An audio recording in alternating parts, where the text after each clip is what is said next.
오늘은 공경, 믿는 자. 한번 따라서 고백합시다. 공경, 믿는 자.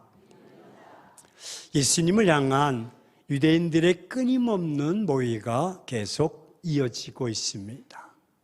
18절에 보니까 유대인들이 이로 말미암아 더욱 예수를 죽이고자 합니다. 왜? 안식일을 범할 뿐만 아니라 심지어 하나님을 자기의 친아버지라고 예수님께서 말씀하고 다니십니다. 즉 자기를 하나님과 동등으로 삼고 있기 때문입니다. 그렇습니다. 유대인들이 예수를 죽이려는 까닭이 무엇입니까? 예수님께서 안식일을 범했기 때문입니다. 그리고 하나님을 자신의 친아버지라고 하며 하나님과 동등되다라고 말하고 있기 때문입니다. 이것이 사실이라면 유대인들은 정당한 결정입니다. 왜? 유대인들이 예수님을 죽이려고 하는 것이 그들의 율법과 신앙으로는 당연합니다. 그들은 안식일을 목숨을 걸고 지켜왔습니다. 따라서 하나님의 이름을 모독하는 자들을 절대로 그냥 두지 않습니다. 그런데 예수님께서 이들이 주목하는 상황에 딱 걸려든 것입니다. 이런 사실을 아신다면 예수님께서도 다소 조심하셔야 합니다. 하지만 예수님은 23절의 말씀에 모든 사람이 아버지를 공경하지 않느냐. 그러니 그와 같이 아들을, 나를 공경하라고 말씀하십니다.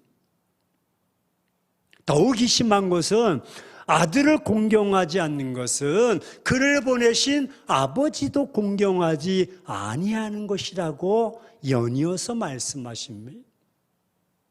이제는 노골적으로 그들이 듣도록 암시하고 있습니다.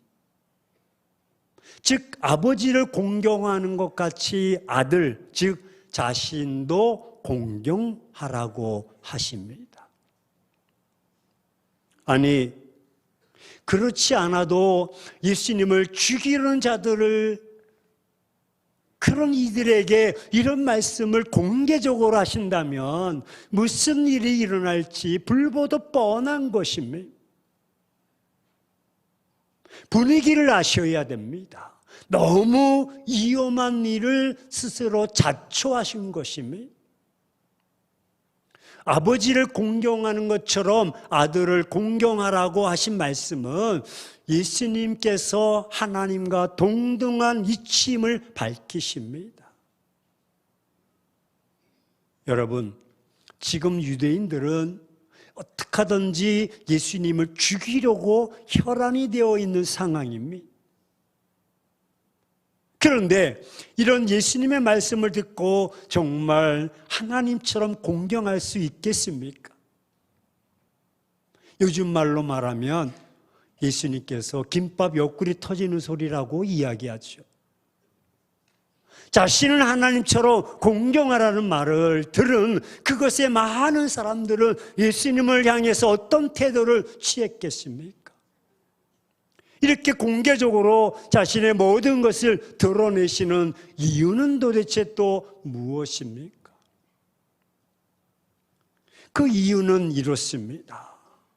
그 이유는 예수님을 공경하지 않는 것은 심판을 받고 멸망에 이르기 때문입니다. 그렇다면 여기서 공경한다는 말은 무슨 뜻인지 살펴보아야 합니다. 24절의 부연 설명, 내가 진실로 진실로 너희에게 말한다. 내 말을 듣고 또 나 보내신 이를 믿는 자는 영생을 얻을 것이다. 그리고 심판에 이르지 아니할 것이요 또한 사망에서 생명으로 옮겨질 것이다. 그렇습니다. 아들을 공경한다는 것은 예수님을 믿는 것입니다. 예수님을 하나님께서 보내신 하나님의 아들 구주로 믿는 것이 바로 공경인 것입니다. 주님을 최고로 공경하는 것입니다. 예수님께서 이렇게 자신을 공경한 사람도 사망에 이르지 않기를 원하시고요. 그래서 아들을 공경함으로 구원을 받으라고 말씀하시는 것입니다. 그리고 예수님은 이렇게 자기를 공경하는 자에게 구원을 주십니다.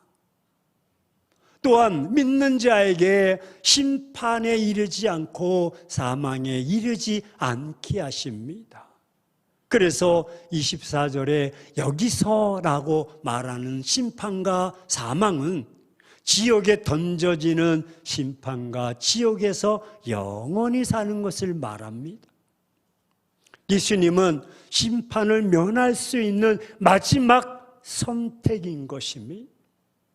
그래서 24절에 하나님께서 심판에 관한 일체의 일들을 아들에게 위임하셨다고 말씀합니다. 맡기셨으니, 한번 고백합시다. 맡기셨으니. 이 말은 언어 시제로 완료형입니다. 이미 끝나버렸다. 지금 나타나는 결과나 상황에 강조점을 주고 있습니다. 즉 모든 사람에 대한 심판은 이미 아들의 몫이, 예수님의 몫이 되었다는 것입니다. 하지만 당시 유대 지도자들은 이를 사실로 인정코자 하지 않았습니다. 그렇다고 하나님의 세우신 원칙이 바뀌는 것은 아닙니다. 사람이 만든 법은 다수의 국민이 원치 않으면 바뀌게 마련입니다. 하지만 하나님의 법은 그렇지 않습니다. 절대 다수의 사람이 개폐를 요구할지라도 바뀌지 않습니다. 성경은 성경이요, 말씀은 말씀인 것입니다. 당시 보수적인 유대인들은 스스로 예수님을 제외시키고도 야, 나는 직접 하나님과 교제가 가능하다고 믿었습니다. 하지만 이것은 시간과 공간을 초월해서 불가능한 일입니다. 하나님과 사람 사이의 중보는 오직 한 분 예수 그리스도뿐인 줄로 믿습니다. 그러므로 누구든지 하나님께로 나아가려면 반드시 예수 그리스도를 통해야 하는 것입니다. 나는 길이요 진리요 생명이니 나로 말미암지 않고서는 내 아버지께로 올 자가 없다고 말씀하십니다. 다른 길 다른 복음 없습니다. 이 세계의 어느 누구도 마찬가지입니다. 예수 그리스도를 통하지 않고서는 하나님과의 교제에 들어감이 불가능한 것입니다. 도리어 그들은 자신들의 죄에 대한 보응을 받게 될 뿐입니다. 여러분, 하나님 앞에서 모든 사람은 일개 죄인에 불과합니다. 의인은 없나니 한 사람도 없습니다.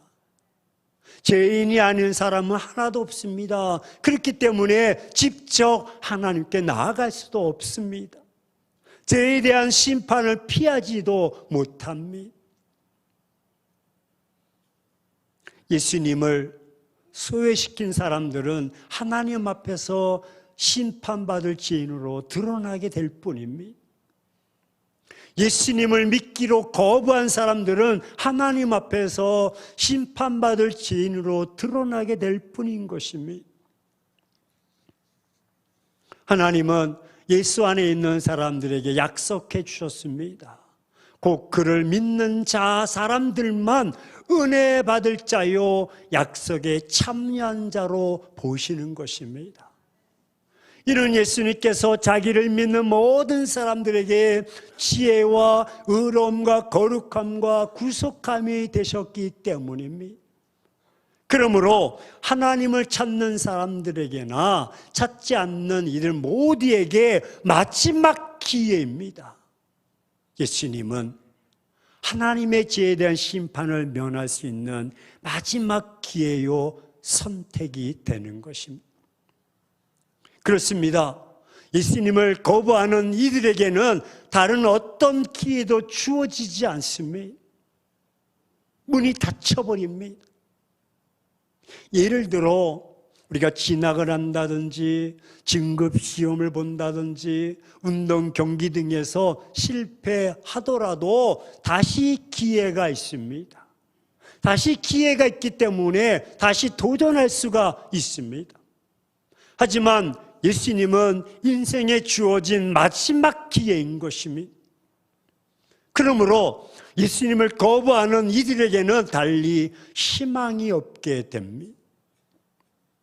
우리 모두는 다른 일체의 기회들을 다 잃게 된다 하더라도 예수라는 기회는 절대 놓치지 않기를 주의 이름으로 축원합니다.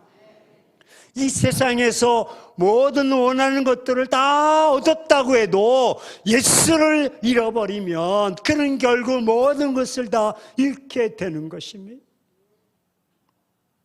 그렇습니다. 예수님은 선택의 대상이 아니라 선택하시는 주체이십니다. 예수님을 공경하는 것이 곧 하나님을 공경하는 것이고, 예수님을 공경하지 않으면 곧 하나님께 그리하는 것이라고 경고하고 계십니다. 여러분, 당시 예수님의 인적 상황, 그 목수의 아들이야, 나사렛 사람이야, 비교적 소상하게 알고 있는 사람들에게는 그 주님의 이 주장은 나는 안식일의 주인이야, 나는 하나님이야 라고 할 때에 이는 실성한 사람의 소리처럼 들렸을지도 모릅니다. 그리고 당시 많은 사람들이 예수를 그 지독한 가대망상증 환자라고 생각했을지도 모릅니다. 하지만 예수님은 다릅니다.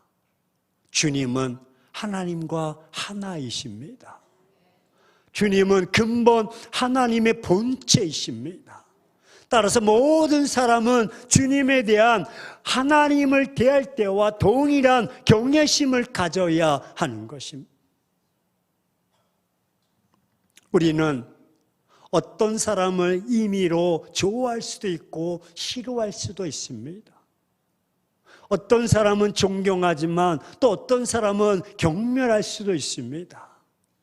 하지만 예수님에 대해서는 이와 같은 선택의 여지가 없습니다. 그분은 선택의 대상이 아니라 선택하시는 주체이십니다.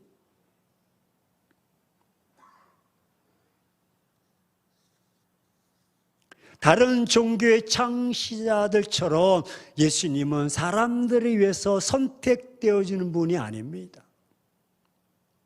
예수님은 자기가 원하는 자들을 선택하시는 분이십니다. 보십시오. 갈릴리 바닷가에서 어부인 베드로와 또 안드레와 야고보와 요한을 제자로 부르셨습니다. 세간에 앉아서 자신의 업무를 보고 있던 마태를 주의 제자로 부르셨습니다. 그가 먼저 예수님을 알고 찾아가서 제자로서 주십시오 간청한 것이 아닙니다.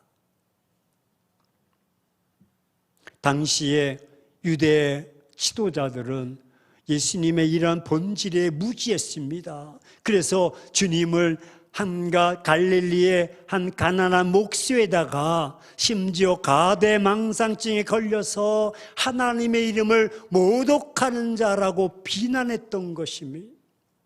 더 심하게는 귀신의 왕인 바알세불에게 이끌린 자라고까지 손가락질하며 비난했던 것입니다. 그러나 주님은 이 세계의 모든 사람이 그 앞에 무릎을 꿇고 은혜를 구해야 할 선택하시는 주체이십니다. 그분에게 선택된 사람들만 하나님의 인정을 받게 되고 상급을 얻도록 일할 기회가 주어지는 것입니다. 많은 사람들이 자신의 취향이나 주변 환경에 의해서 움직입니다. 어떤 유명한 사상가의 가르침을 쫓기도 합니다. 어떤 사상가에 대해서는 혹평하기도 합니다. 하지만 예수님의 가르침과 복음과 그 사상은 무조건 우리가 아멘으로 수용해야 되고 따라야 할 거룩하고 절대적인 명령인 것입니다. 왜? 흙으로 만들어진 그릇이 토기장이보다 큰치 한다고 큰 것이 아닙니다. 도끼가 자기를 드는 사람보다 잘났다고 생각해서 잘난 것이 아닙니다. 도끼는 도끼입니다. 인간이 하나님의 존재를 멸시하고 주님의 권위를 인정치 않는다고 해서 달라지지 않습니다. 그 권위가 손상을 입는다든지 인간이 위대해지는 것은 결코 아닙니다. 모든 사람은 예수님의 선택 여하에 따라서 그 운명과 미래가 달라집니다. 예수님의 실체를 인정하지 않으면 안 됩니다. 단지 주님을 선택의 대상으로만 여기던 이들에게 약속된 것은요, 지옥의 형벌뿐임을 우리는 잊지 말아야 하는 것입니다. 또한 주님 안에는 생명, 영생을 주십니다. 26절에 아버지께서 자기 속에 생명이 있음 같이 아들에게도 생명을 주어 그 속에 있게 하였고, 여기서 말하는 생명은 목숨이 아니라 영원한 생명, 영생을 의미합니다. 그리고 그를 다시 살리십니다. 21절 말씀에 아버지께서 죽은 자를 일으켜 살리심과 같이 아들도 자기가 원하는 자들을 살리시니라. 종합해 봅시다. 예수님을 공경하는 자, 믿는 자는 영생을 얻게 되고요, 부활의 영광에 참여하는 복을 주십니다. 하지만 반대로 믿지 않고 대적하는 자는요, 악을 행하는 자로 결국 심판과 사망이 그들에게 임할 뿐입니다. 그렇습니다. 예수님을 믿는 사람들 속에는 영원한 생명이 있습니다. 우리 좌우 사람에게 당신 속에 영원한 생명이 있습니다. 네. 자기 원하는 사람들을 살리신다는 예수님의 위대한 선포가 있습니다. 이 선포는 우리에게 중요한 의미를 전달하여 줍니다. 그것은 아버지께서 영생을 주시는 사람들이 곧 아들이 원하는 사람임을 시사해 주고 있습니다. 다시 말해, 원한다는 말의 의미가 중요한데, 원한다의 동사의 원인은 가지고 싶다, 기뻐한다라는 의미를 가지고 있습니다. 그러므로 예수님이 원하시는 자들이란 주님이 기뻐하시는 자들입니다. 저와 여러분인 줄로 믿습니다. 그분을 믿는 모든 사람들을 가리켜서 주님은 기뻐하신다고 말합니다. 왜? 그를 믿는 자요, 그를 경외하는 자요, 그를 따르는 자들이기 때문에 그렇습니다. 이처럼 예수님을 믿는 사람들은요, 하나님께서 주시는 영생을 소유하게 됩니다. 성경은 예수님 영접하는 사람들에게 하나님의 자녀가 되는 권세를 허락하십니다. 그의 이름을 믿는 자들에게는 하나님의 자녀가 되는 권세를 주십니다. 또한 영생은요, 하나님과 그의 보내신 자 예수 그리스도를 아는 증거입니다. 따라서 이 두 증거 사이의 의미상은 다른 것이 없습니다. 예수님의 이름을 믿는다는 것은 곧 하나님과 그의 보내신 자인 예수님이 누구인지 아는 것을 뜻합니다. 여기서 우리는 유대인들의 지도자들이 하나님께 대한 무지한 상태를 확인하게 됩니다. 그들은 나름대로 자신들만이 하나님 그분을 알며 그분의 아시는 바가 되었다고 스스로 자랑하고 다녔습니다. 하지만 예수님의 이름을 믿지 않으므로 그들의 이러한 주장이 거짓됨을 입증된 것입니다. 만약에 그들이 하나님의 자녀, 또 하나님을 알고 그분을 사랑하는 사람들이었다면 예수님을 이처럼 거부하고 미워하는 일은 결코 없었을 것입니다. 죽이려고 혈안되지도 않았을 것입니다. 그렇습니다. 하나님께서는 표면적 유대인, 혈통적으로 아브라함에게 속하였다는 사실 때문에 일체 가삼 점수를 주는 법이 없습니다. 내가 신앙의 직분이 있고 신앙의 경륜이 있다고 구원의 가산점이 있는 것은 절대 아니라는 것입니다. 그분이 중요시하는 것은 그들에 대한 반응, 즉 그리스도와 가지는 관계뿐입니다. 그래서 바울의 증거한 하나님의 예정하심과 선택도 한번 따라서 고백하십니다. 그리스도 안에서, 그렇습니다. 그리스도 안에서, in Christ, 주님 안에서만 해결이 되고 이루어지는 것입니다. 이 관계가 끊어지면 모든 것이 다 끊어지는 것입니다. 직분이 있다고요? 천만에요.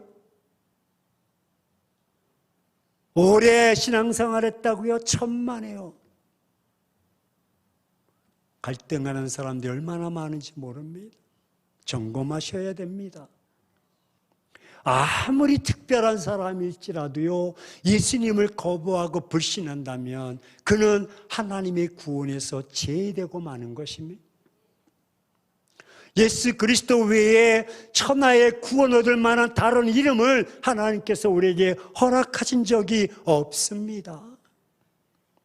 대한민국의 메시아가 38명입니다. 저 송치의 하늘궁이라는 허경영도 지가 하나님이라고 말합니다. 개나 소나 다 하나님입니다. 정신 똑바로 차려야 됩니다. 따라서 영생을 원하는 이마다 예수 그리스도께로 나와야 될 줄로 믿습니다. 왜냐하면 예수 안에만 영원한 생명이 있기 때문에 그렇습니다. 예수님을 믿는 사람들만 구원하시는 것이 바로 하나님의 뜻이요 섭리요 목적이십니다. 주님은 모든 사람이 구원을 얻으며 진리를 아는 데 이르기를 원하시지만 그럼에도 오직 예수님을 믿는 사람들만 구원하실 수가 있는 것입니다. 그러므로 예수님에 대한 거부는 곧 하나님의 의지와 은혜에 대한 거부가 되며 그 결국은 사망이요 멸망이 됩니다. 우리는 오직 예수님 안에만 구원이 있음을 추호도 의심하지 않기를 축원합니다. 사랑하는 행복한 교회 성도 여러분, 예수님께서 가장 섭섭하게 생각하시는 것이 무엇일까요? 주님의 마음을 불편하게 하는 것이 무엇일까? 그것은 아직도 우리가 주님을 몰라주는 우리 마음과 태도입니다. 예수님이 누구신지를 모르기 때문에 예수님을 죽이려고 하는 말도 안 되는 생각을 지금 하고 있지 않습니까? 예수님이 누구신지를 잘 모르는 사람들이 늘 말썽을 일으킵니다. 예나 지금이나 예수님이 누구신가를 바로 알았다면 전혀 문제가 생기지 않습니다. 안식일에 문제가 되지도 않습니다. 당신을 하나님처럼 공경하라는 말씀에 아멘으로 받아들였을 것입니다. 우리는 종종 하나님을 기쁘시게 하기 위해서 이런저런 헌신과 섬김을 합니다. 물론 이런 것도 하나님께 기쁨이 되고 영광이 됩니다. 하지만 하나님께서 더 원하시는 것이 있습니다. 그것은 무엇일까? 예수님을 올바로 믿는 것입니다. 예수님을 올바로 믿는다는 것은 어떤 의미가 있을까요? 예수님이 누구신가를 올바로 안다는 의미요. 우리는 예수님을 제대로 알고 제대로 믿어야 할 줄로 믿습니다. 그렇습니다. 예수님은 하나님이시며 그의 아들이시며 구세주, 구주이십니다. 예수님은 안식일을 만드신 분이요, 예수님은 안식일의 주인이십니다. 예수님은 당신이 만든 모든 것에 자유하십니다. 그분은 인간이 만든 제도와 법에 굴복되는 분이 아닙니다. 예수님을 향한 분명한 신앙을 가져야 하는 것입니다. 예수님은 공경의 대상, 믿음의 유일한 대상입니다. 예수님만을 믿어야 심판을 깨뜨리고 사망을 이길 줄로 믿습니다. 예수님만을 믿어야 구원에 이르며 영생의 삶을 누리게 되는 것입니다. 예수님 외에는 믿음의 대상이 아닙니다. 22절 말씀해 보십시오. 아버지께서 아무도 심판하지 아니하시고 심판을 다 아들에게 맡기셨다고 말합니다. 아들이신 예수님에게 모든 권세가 있습니다. 아들 외에는 다 거짓말입니다. 불신은 예수님을 거부하고 부인하고 대적하는 일입니다. 이들에게는 구원도 영생도 없습니다. 왜? 예수님을 버렸기에 예수님도 그들을 외면하시고 버리시는 것입니다. 지금 나는 올바른 믿음 위에 서 있습니까? 온전한 믿음, 공경하는 믿음, 영생하는 믿음, 흔들리지 않는 믿음 위에 서 있기를 축원합니다. 사랑하는 행복한 교회 성도 여러분, 이제는 죽은 자들, 즉 영적으로 죽었던 우리들에게 좋은 소식을 주었습니다. 구원의 일을 아무런 소망도 가지지 못한 우리들에게 전혀 기대하지 못했던 좋은 소식을 접하게 되었습니다. 그것은 구원에 관한 소식입니다. 예수님은 자기 백성을 저들의 죄에서 구원할 구주로 이 세상에 오셨습니다. 그렇습니다. 주님이 나시던 밤에 들에서 양떼를 지키던 목자들에게 한 천사가 이르기를 온 백성에게 미칠 큰 기쁨의 좋은 소식을 너희에게 전하노라. 할렐루야. 예수님의 음성은 허물과 죄로 인해서 죽은 인생들을 살리는 유일무이한 치료약이었던 것입니다. 누구든지 주님의 말씀을 듣고서 믿기만 하면 그는 하나님의 자녀가 되어 영생을 소유하게 되는 것입니다. 이는 예수님의 말씀을 들을 수 있는 현재가 중요합니다. 이 자리가 중요합니다. 예수님을 만나고 도움을 요청할 수 있는 현재가 인생에서 가장 중요한 시기인 것입니다. 우리 좌우 사람에게 인사합시다. 참 잘 오셨습니다. 오늘이 기회입니다. 오늘 은혜 받고 능력을 받을 수 있는 기회, 기도하며 주께서 도움을 요청하실 현재가 중요합니다. 주님이 함께 계시면서 인도하시고 지도하시는 지금이야말로 우리 인생에서 가장 소중한 시간인 것입니다. 우리는 이 시기를 놓치지 않도록 해야 됩니다. 왜? 모든 일에는 때와 기한이 있기 마련입니다. 오늘 일부 예배 때 미국에서 오신 목사님, 장로님, 우리가 친척이신데 네 분이 오셔서 말씀을 듣고 나가시면서 목사님, 우리 장로님이 미국에서 오신 목사님이십니다. 한국 목사님이신데 목사님이십니다. 목사님이 너무 은혜 받았습니다. 가장 많이 들어야 될 말씀인데 듣지 못했던 말씀을 오늘 여기서 듣고 갑니다. 그렇게 이야기. 가장 많이 들어야 될 복음인데 가장 많이 듣지 못했던 복음의 소식. 이 자리인 줄로 믿습니다. 놓쳐서는 안 됩니다. 잘 먹고 잘 사는 게 문제가 아닙니다. 지금 주님께서 요구하시는 것이 무엇인지 분별해서 쫓는 것이 우리가 힘써야 하는 중요한 일입니다. 그것은 바로 내가 마음의 문을 열고 예수님을 맞이하는 것입니다. 예수님을 믿는 것이고 바로 아는 것입니다. 이것이 공경하는 것이고 이것이 믿는 것입니다. 지금부터 예수님을 공경하며 살아갑시다. 예수님만을 믿고 심판에 이르지 않고 영생에 이르도록 힘씁시다. 이것이 주님이 원하는 모습입니다. 이제 결단합시다. 이제부터 믿음을 최고의 선물로 드립시다. 믿음의 재물보다 더 큰 재물은 없습니다. 믿음이 그 무엇보다 먼저이고 우선인 것입니다. 오직 예수님을 마음의 문을 열고 믿고 공경함으로 영생에 이르도록 합시다. 이 길만이 우리가 살 길이요, 이 길만이 우리가 영생을 얻는 길이요, 이 길만이 우리가 영적으로 승리하는 길인 줄로 믿습니다. 아무쪼록 이 자리에 참여한 모든 이들 주님만을 믿고 공경함으로써 주님과 함께 동행하는 믿음의 삶, 기쁘시게 하는 삶 되시기를 주의 이름으로 축원합니다.